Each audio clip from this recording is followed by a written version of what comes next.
Olá, tudo bem? Vamos falar hoje especificamente da petição inicial. Nessa aula, quero tratar aqui os requisitos, elementos, digamos assim, pontos essenciais para a compreensão dos requisitos da petição inicial.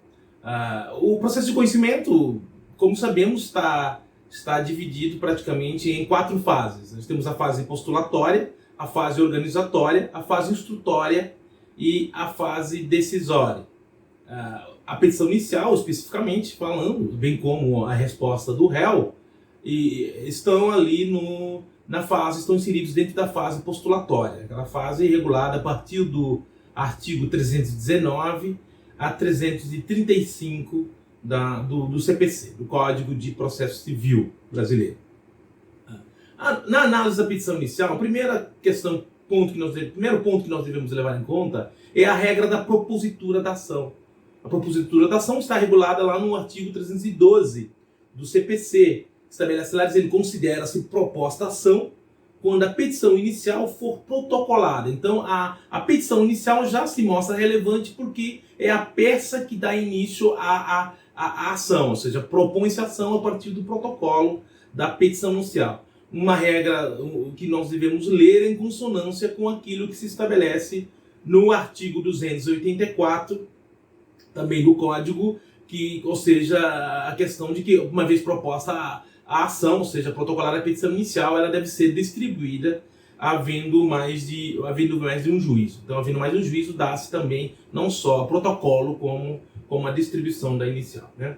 Os requisitos da petição inicial estão praticamente ali de forma global, apesar de que nós vamos tratar hoje apenas dos incisos do 319, estão ali no artigo 319 e 320 do Código de Processo Civil. O primeiro requisito, que está no inciso 1, estabelece que a petição inicial deve obrigatoriamente determinar o juízo a que é dirigida. É aquela primeira parte, é o cabeçalho praticamente da petição inicial, quando estabelece lá excelentíssimo senhor, senhora, doutor, doutora, juíza, juiz de direito ao qual é encaminhada a petição inicial. Então, o primeiro requisito da petição inicial, o inciso 1, é estabelecer o juízo a que a petição é dirigida. O segundo requisito nos traz ali o nome, a identificação e a qualificação das partes. Então, se estabelece também que no inciso 2, a petição inicial automática deve vir também obrigatoriamente com o nome e a qualificação das partes. Partes nós sabemos que quem pede, né, o autor da ação, quem pede a tutela ou contra quem se dirige o pedido da tutela, o réu. Praticamente, em regra, simplesmente partes são essas, o autor e o réu, ou os autores e réus em casos de direitos consórcio. Nós temos ali, essas são as partes do processo. Então, elas devem ser identificadas, o nome, qualificação, estado civil e todos os elementos obrigatoriamente estabelecidos ali no inciso 2 do 319. Nesse ponto, eu destaco aqui dois aspectos de novidade do CPC, que é a indicação da existência de união estável. O CPC, então, estabelece, além do estado civil, naquele conceito clássico, o CPC então traz também essa exigência do autor ter que especificar a existência de união estável, caso entenda que ela exista, né? Note agora que o Código simplesmente requer a indicação da união estável, não obriga que se faça a prova dessa união estável. Então, é apenas uma referência declaratória se uma das partes ou ambas as partes tenham ou não união estável. O Código é interessante, o Código faz então inclui essa exigência, trazendo a equiparação de união estável aos estados também de casado, solteiro, separado, etc., né? Assim como a Constituição já tinha equiparado. E também porque a união estável tem reflexos hoje com a equiparação ao casamento, tem reflexos em determinadas ações com relação à anuência do companheiro ou companheira. O segundo aspecto que eu chamo a atenção é que o CPC permite que o juiz auxilie a parte, temos lá no parágrafo 1º do artigo 319, o CPC permite que o juiz auxilie a parte no tocante à identificação, né? A parte pode então não ter todas os elementos para qualificar a outra parte ou uma das partes, o autor pode não ter, todos os elementos para qualificar uma das partes, então a lei permite que o juiz possa auxiliá-lo, estabelecendo, dizendo, caso não disponha das informações previstas, né, na identificação das partes, no inciso 2, poderá o autor, na petição inicial, requerer ao juiz diligências necessárias à sua obtenção. O terceiro requisito da petição inicial, o elemento obrigatório da petição inicial, é o fato e os fundamentos jurídicos do pedido. Ou seja, a petição inicial, além do juiz a quem dirigir, a identificação das partes, então o autor tem ainda a obrigação de especificar os fatos e os fundamentos jurídicos do pedido. É aquilo que se denomina de causa de pedir. Né? Causa de pedir quer dizer as razões fático-jurídicas que embasam o pedido. Né? Aqui é interessante trazer um conceito ressaltado por Marinoni, que é o conceito de fato essencial juridicamente relevante. Ou seja, não é qualquer fato que o autor deverá especificar na petição inicial, mas sim aquele fato do qual decorre a consequência jurídica pretendida. São os pontos trazidos pela parte que vai delimitar o mérito da causa, evitando decisões que possam ser ultra, citra ou extra petita, em consonância com aquilo que estabelece o artigo 141 do CPC, ao dispor ali de forma clara que o juiz decidirá o mérito nos limites propostos pelas partes. Essa é o princípio da congruência. Então, o fato essencial juridicamente vai delimitar, vai estabelecer os limites daquilo da pretensão do autor, daquilo que o autor está a pedir. Né? Da mesma forma, para complementar os fatos juridicamente relevantes, nós trazemos ali as razões jurídicas que embasam aqueles fatos. Né? Essa visão da parte, ou seja, configura ali e completa a causa de pedir. A causa de pedir, portanto, é essa união fático-jurídica, os fatos relevantes para a causa, para a pretensão, e embasada, claro, com os argumentos e as disposições jurídicas legais essenciais para qualificar ali o direito a que pretende. O CPC estabelece praticamente duas teorias com relação à causa de pedir. Né? Nós temos a teoria da substanciação, que em regra é a teoria adotada pelo CPC, a regra do CPC, a teoria da substanciação da causa de pedir considera-se presente a causa de pedir com a invocação do fato jurídico essencial, ou seja, basta a invocação do fato jurídico essencial que já temos ali, dos fatos da arte e o direito, que já temos ali praticamente a causa de pedir especificada. Mas em alguns casos, nos chamados direitos autodeterminados, que são aqueles direitos que são aquelas demandas fundadas em direito real, como, por exemplo, a ação, por exemplo, fundada em direito de propriedade, e aplica-se ali a chamada teoria da individualização da causa de pedir. Ou seja, dispensa a caracterização do fato, bastando apenas a apresentação do título. Ou seja, quem tem propriedade não precisa narrar os fatos, basta estabelecer ali que tem o título legítimo da propriedade para se configurar a clara causa de pedir. Na ação reivindicatória, esse seria um exemplo da teoria de individualização da causa de pedir. O proprietário basta apresentar o título de propriedade que já se configura ali a causa de pedir nas ações com base em direito de propriedade, por exemplo. Chama ainda atenção para o requisito específico nas ações de empréstimo e financiamento ou alienação de bens, estabelecido lá no parágrafo 2º do artigo 330. Né? Lá ele estabelece que o autor também, sob pena da inépcia da inicial, né? A inicial praticamente ser devolvida, não recebida, indeferida de plano, o autor deve discriminar na petição inicial as obrigações contratuais as quais ele quer discutir. Ele entende os pontos do contrato que ele entende controvertidos. Aqueles pontos controvertidos, e também estabeleceria o montante, o valor, o quantificado, o quantum com relação ao valor do que ele acha que de fato é incontroverso. Ou seja, dentro do débito, essas são as duas exigências nas ações de empréstimo e alienação de bens ou financiamento. Ele deverá estabelecer quais os pontos do contrato que ele vai discutir no processo, pontos controvertidos, e também tendo parte do débito que já é incontroverso, ou seja, que ele entende que ele deve pagar, ou ele já pagou, sei lá, estabelecer o montante quantificado ali de forma exata, sob pena de inépcia inicial, conforme a regra do parágrafo 2º do artigo 330. Ainda com relação à causa de pedir, nós precisamos entender que tem muita importância essa questão no que se refere ao ônus probatório, ao ônus probandi, estabelecido no 373. Porque a causa de pedir praticamente delimita ali a regra do ônus probatório. Nós sabemos que o autor compete provar os fatos constitutivos do direito. Então, os fatos têm relação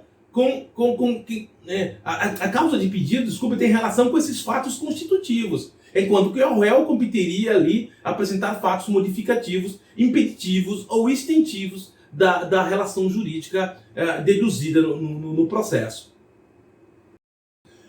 O próximo requisito, ou seja, é o pedido. Temos ali o juiz a quem dirigir, você disse o senhor doutor juiz, a vara tal, né? A parte, né, fulano de tal, devidamente qualificado, etc, etc, solteiro, casado, brasileiro, etc, em face de Beltrano, as partes devidamente qualificadas, os fatos e as razões jurídicas do pedido, a chamada causa de pedido, e por final, claro, nós temos o pedido, né? Pedido com as suas especificações. Pedido o que é? Pedido é aquela providência jurídica que se pede, aquela providência jurisdicional, aquela tutela que se pede ao Estado juiz. Né? Sob a ótica processual, o pedido imediato, né? Nós temos o pedido imediato, né? O pedido indireto, vamos chamar assim, imediato, é aquele pedido que é o bem da vida, aquilo que se pretende de fato receber, a coisa, a vantagem material, um direito, etc. Mas na ótica processual nós estamos com o pedido imediato. O pedido imediato não é o bem da vida, não é a coisa, o direito a que se requer, mas assim uma decisão judicial, uma tutela, que pode ser, esse pedido pode ser declaratório, né? O pedido declaratório é aquele que declara a existência ou a inexistência de um direito ou de uma relação jurídica. O pedido também pode ser constitutivo, é aquela pretensão que se constitui, modifica ou extingue uma situação jurídica ou uma declarativa sobre um fato, estabelecida ali no artigo 19 do Código de Processo Civil. O pedido também pode ser condenatório. O pedido condenatório é aquele que, além de declarar uma responsabilidade, uma obrigação, impõe ainda o cumprimento dessa obrigação. E o pedido condenatório se caracteriza pelo fato de que, ao impor o cumprimento, no caso de descumprimento ou incumprimento do réu, leva, enseja a uma execução. Né? Por exemplo, o caso em que o réu é condenado a pagar certa quantia. Não pagando, enseja a execução da decisão. O pedido também pode ser mandamental, que leva a uma decisão mandamental, que impõe a obrigação de fazer ou deixar de fazer, esse que é o pedido mandamental. Ele se caracteriza com a diferença do pedido contraditório, do pedido condenatório, porque neste caso o juiz impõe uma obrigação de fazer ou não fazer, mas coagida, né? Digamos assim, forçada mediante uma ação, uma multa coercitiva. Então o juiz, por exemplo, nos casos em que o juiz estabelece uma multa coercitiva diária ou determinada enquanto a parte não fizer o pedido, tem uma medida constritiva obrigando a parte a realizar o ato, esse aí é praticamente o pedido mandamental. O pedido ainda pode ser executivo, né? Quando não só declara, estabelece, mas como determina mediante tutela específica a concretização da coisa. Nós temos ali os pedidos executivos nos casos, por exemplo, de entregar coisa, né? O artigo 498 é um exemplo. Você reivindica a coisa e a decisão manda-lhe, não só entende que você tem direito à coisa, mas manda entregar-lhe a coisa. Esse seria o pedido executivo. Ainda com relação ao pedido, precisamos entender que o pedido precisa ser idôneo com a tutela que se pretende. Eu não posso pretender uma tutela mandamental e fazer um pedido apenas declaratório. Eu não posso querer que alguém faça ou deixe de fazer alguma coisa, conforme a minha especificação dos fatos e das razões jurídicas, e depois pedir simplesmente que o juiz declare se eu tenho ou não direito. Ou seja, o pedido tem que ser idôneo com a tutela. Se eu pretendo uma tutela executiva, o pedido tem que ter natureza executiva. Se eu pretendo uma tutela condenatória, o pedido tem que ter natureza condenatória. O pedido tem que ser certo, essa é uma regra estabelecida lá no 322, né? Ou seja, deve ser expresso e especificado na petição inicial. Ou seja, em regra geral, então, o pedido não pode ser genérico, ele tem que ser certo e determinado, especificado, né? Apesar de que o Código permite o chamado pedido implícito. O Código diz, ou seja, no caso do pedido principal, entende-se também ali incluídos os juros e a correção monetária, os juros legais e a correção monetária, bem como, claro, os honorários advocatícios de sucumbência. Mas, assim, está ali implícito. O pedido principal entende-se que pede também os juros legais e a correção monetária de vídeos. Assim como também no artigo 323, o caso das prestações sucessivas. Se é uma obrigação que implica várias prestações, umas que seguem as outras, então, ou seja, implica-se, entende-se que pedindo suas prestações atrasadas, entende-se que está se pedindo também as prestações vincendas que vierem a vencer no curso do processo e não forem pagas. Então, regras geral, essas são as regras do parágrafo 1º, 322 e 323. Nos traz ali os pedidos que estão implícitos no pedido principal. Como eu já disse, o pedido tem que ser determinado, o pedido tem que ser certo e determinado. Né? Aqui a regra é do artigo 324. E esse mesmo artigo, no seu parágrafo 1º, traz-nos as exceções ao pedido determinado. Então o 324 estabelece claramente dizendo, olha, o pedido deve ser determinado. É lícito, porém, formular pedido genérico nas ações universais, se o autor não puder individualizar os bens demandados, quando não for possível determinar desde logo as consequências do ato ou do fato, ou, por fim, quando a determinação do objeto ou do valor da condenação depender de ato que deva ser praticado pelo réu. Esses são os incisos 1, 2 e 3 do 324, estabelecem ali as exceções à determinação do pedido. Mas a regra é, o pedido deve ser certo e determinado. Né? O processo ainda permite a possibilidade de pedidos alternativos, né? O que nós temos ali regulado no 325, logo em seguida. O pedido alternativo, nós precisamos, para entender o pedido alternativo, precisamos ter um pouquinho da compreensão das chamadas obrigações alternativas. A obrigação alternativa é aquela que tem dois ou mais objetos e essa obrigação se extingue com a prestação pelo devedor de um deles. Então, o devedor pode extinguir a obrigação cumprindo, entregando um ou outro objeto da obrigação. Essa que é a obrigação alternativa. Então, no pedido alternativo, é quando o réu pode, de fato, cumprir a obrigação por mais de um modo. Né? Então, o pedido traz duas opções. E qualquer uma...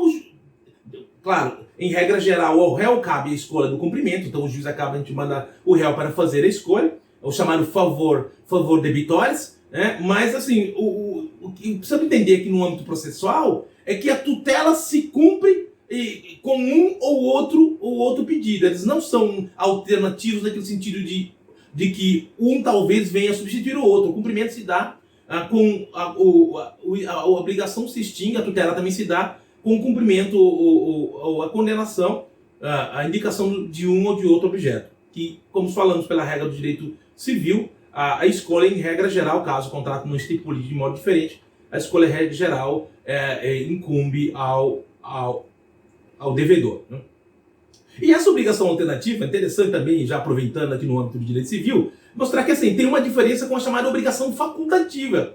Então, a obrigação alternativa, que enseja o pedido alternativo numa petição inicial, é aquela que tem dois ou mais objetos e se extingue com o cumprimento de um deles. Enquanto que a obrigação facultativa é aquela em que o devedor, na falta de um primeiro objeto, pode substituí-lo por outro.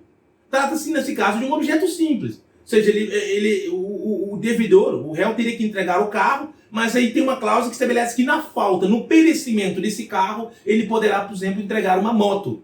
Mas note que aqui dá-se a substituição. Não é uma alternatividade da própria relação em que o devedor ou o réu poderia escolher um ou outro e aí estaria cumprido conforme a sua vontade. Ainda não podemos confundir os pedidos alternativos na petição com a chamada acumulação de pedidos. Às vezes nós acumulamos pedidos. E aí nós podemos fazer uma diferença que o próprio Código faz na ideia de pedido subsidiário. O 326 capto, por exemplo, traz ali o pedido subsidiário. Não é o pedido alternativo, mas assim, a acumulação de pedido. E essa acumulação de pedido pode ser subsidiária nos termos do 326. Né? Vai nos estabelecer dizendo, é lícito formular mais de um pedido em ordem subsidiária, a fim de que o juiz conheça do posterior, caso não acolha o primeiro. Quando nós fazemos o pedido dizendo, olha, nós queremos A, mas se porventura o juiz entenda que não cabe A, então seria o caso de B. Né? Essa que é o pedido subsidiário. Ou então a chamada acumulação alternativa de pedido, que está no parágrafo único também do artigo 326. É lícito formular mais de um pedido alternativamente, para que o juiz acolha um deles. Eu digo, olha, eu quero A ou B. E aí o juiz escolhe qual a medida, o pedido que satisfaz melhor a tutela, ou que entenda, é claro, provado de acordo com o decorrer do processo. Né? Ainda falamos ali de pedidos cumulados, né? A acumulação de pedido é interessante, a acumulação de pedido também tem um reflexo no valor da causa. A acumulação, quando os pedidos são cumulados, o valor da causa se dá pela soma de todos os pedidos. Né? Depois falaremos do valor da causa. Os pedidos cumulados estão logo a seguir no 327. Né? Os pedidos cumulados estão no 327 e o 327 nos estabelece ali dizendo, olha, é lícita a acumulação em um único processo contra o mesmo réu de vários pedidos, ainda que entre eles não haja conexão. E com base nesse artigo e nos seus incisos, parágrafo 1º e seus incisos, nós classificamos o pedido cumulado em cumulação simples, quando a soma de dois ou mais pedidos independentes, né? Ou seja, eu estou entrando com ação contra o mesmo réu, tendo a mesma competência o juízo, podendo ser demandada naquele mesmo tipo de processo, as ações, então eu cumulo todos os pedidos ali mesmo. Né? Então dá-se a soma de dois ou mais pedidos independentes. Tá? Ou a chamada acumulação sucessiva. A acumulação sucessiva é quando o segundo pedido depende do primeiro. E só se julga, claro, o segundo se for concedido o primeiro. Né? Então eu posso pedir que se dê responsabilidade de um dano ao réu, e caso seja considerada que esse réu é responsável, que ele também venha a ser condenado nos danos morais e materiais, ou perdas e danos, etc. Mas nos pedidos, na acumulação sucessiva, o segundo pedido, claro, só depende do primeiro. O juiz aqui, primeiro, considerar que é aquela parte que é responsável para depois condená-la nos danos né, que enseja ali a partir dessa responsabilização. Ainda com relação ao pedido, é interessante a gente falar aqui da modificação do pedido. O pedido pode ser modificado. Mesmo tendo protocolado a petição inicial, dando-se início à ação, o autor pode modificar a petição inicial. O 329 estabelece que até a citação, ou seja, o réu ainda não foi citado, o autor pode aditar, alterar o pedido ou a causa de pedido, independentemente do consentimento do réu. Então, o réu ainda não foi citado, o autor pode pedir o aditamento da petição inicial, a alteração da petição inicial com relação ao pedido ou a causa de pedido. Claro, fica ainda vinculado ao mesmo juízo e à mesma parte. Mas aí, antes da citação, então, ele pode, de fato, alterar o pedido ou a causa de pedido, o autor, sem o consentimento do réu. Após a citação, a regra geral agora vai estabelecer que também que é uma novidade do CPC, a petição inicial, o pedido ou a causa de pedido também podem ser modificados até o saneamento do processo, né? Com o consentimento do réu, desde que é assegurado o contraditório. Então, até o saneamento também é possível alterar o pedido ou a causa de pedido, mas neste caso depende, já a relação jurídica já está fixada com relação ao réu, depende do consentimento do réu, e ainda assim terá que haver o asseguramento do contraditório, inclusive com prazo de 15 dias para a manifestação. O requisito seguinte é o valor da causa. Depois do pedido, então, no momento da petição, nós atribuímos à causa um valor. Dá-se à causa determinado valor. É o modelo clássico que utilizamos na petição inicial. A regra geral, a regra fundamental do valor da causa na petição inicial é aquela estabelecida no artigo 291. Né? Toda causa deve ser atribuída um valor, ainda que não tenha valor. Isso que é fundamental. Ou seja, toda causa tem que ter valor, ainda que seja uma causa que não possa ser traduzida em valor econômico, você terá que atribuir um valor. Dizer, não, o que eu estou discutindo aqui é a mudança de meu nome. Qual é o valor da causa? Você atribui, estima o valor da causa. Por isso que nós classificamos o valor da causa naquilo que se chama de valor da causa legal, atribuição legal, ou o valor da causa estimado, ou seja, atribuição por estimativa. Né? O valor da causa legal é aquela estabelecida nas regras previstas lá no 292. O 292 estabelece um conjunto de regras para a atribuição de valor da causa, especificamente para aquelas ações. Nas demais ações, em que não tem especificação legal, aplica-se o valor estimado. O valor estimado nada mais é de que quando a lei não estipula o valor, o autor então estima o valor da causa. Você que dá o valor da causa quando a lei não estabelece qual seria, ou quais os critérios para definir o valor da causa. Né?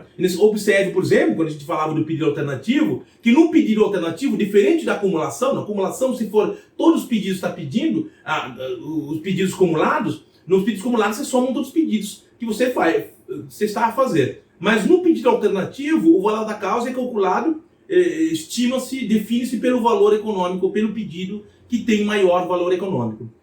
Inciso, por exemplo, o exemplo do valor da causa legal, inciso 7 do CPC, do artigo 292. Né? A correção do valor da causa. O valor da causa, claro, pode ser corrigido. Antigamente, no código antigo, para aqueles que estão mais velhos, no código de 73, você tinha ali um incidente né, específico com relação ao valor da causa. Né? Hoje não. Hoje a correção do valor da causa pode, inclusive, dar-se de ofício. O próprio juiz pode corrigir o valor da causa nos termos do parágrafo 2º do 292, do 292. Né? Mas também o valor da causa pode ser impugnado pelo réu, por isso que a gente falava do incidente. A gente tinha um incidente de impugnação do valor da causa. O réu, quando não concordava com o valor da causa, tinha que entrar com um processo incidental. Um incidente de impugnação do valor da causa. Isso dava uma morosidade danada. Mas o CPC eliminou, então, o incidente de impugnação do valor da causa. E quando o réu, então, não concorda com o valor da causa, isso tem N implicações, claro, desde problemas sucumbenciais, custas, assim como mesmo a determinação da tutela.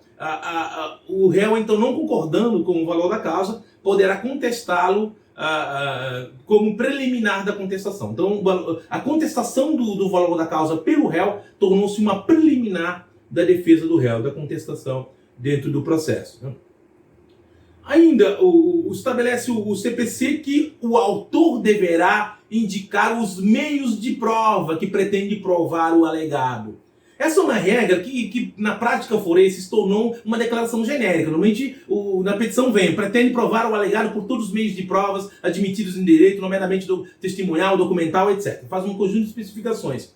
Mas ela é uma regra que, de fato, é importante, porque se você tem meios de prova, é bom que você especifique para que se saiba quais são os meios de prova que se há de produzir. O problema é que a prática transformou essa regra em uma expressão genérica, podendo gerar, e que gera preclusão somente na fase do senamento. Quer dizer, bom, se eu não especificar os valores da causa, em regra geral, a doutrina entende que não gera preclusão, porque é uma especificação genérica, e também o juiz, vendo que faltam os requisitos, poderá intimá-lo para que você, de fato, preencha, complete a petição inicial, especificando ali os meios de prova. Mas a regra da preclusão, ou seja, quando é que pode gerar problema, vamos colocar assim de modo geral, é na fase do senamento, quando você é intimado para especificar as provas que você pretende produzir. Então, na especificação das provas, não fazendo, leva à preclusão daquele meio de prova. Neves, por exemplo, no seu manual, Neves entende que se o autor não declarar os meios de prova, ainda que genérico, ainda que seja aquela frase genérica, pretende provar por todos os meios de provas admitidos em direito, nomeadamente testemunhal, documental, pericial, etc., o Neves entende que se não houver essa regra clara da petição inicial, ou seja, também mesmo quando o juiz mande corrigir, que você não adite, não inclua, o Neves entende que o juiz deveria julgar antecipadamente a lide. Já que você não estabeleceu nenhum meio de prova, não haveria necessidade de produção de provas, então seria um caso de julgamento antecipado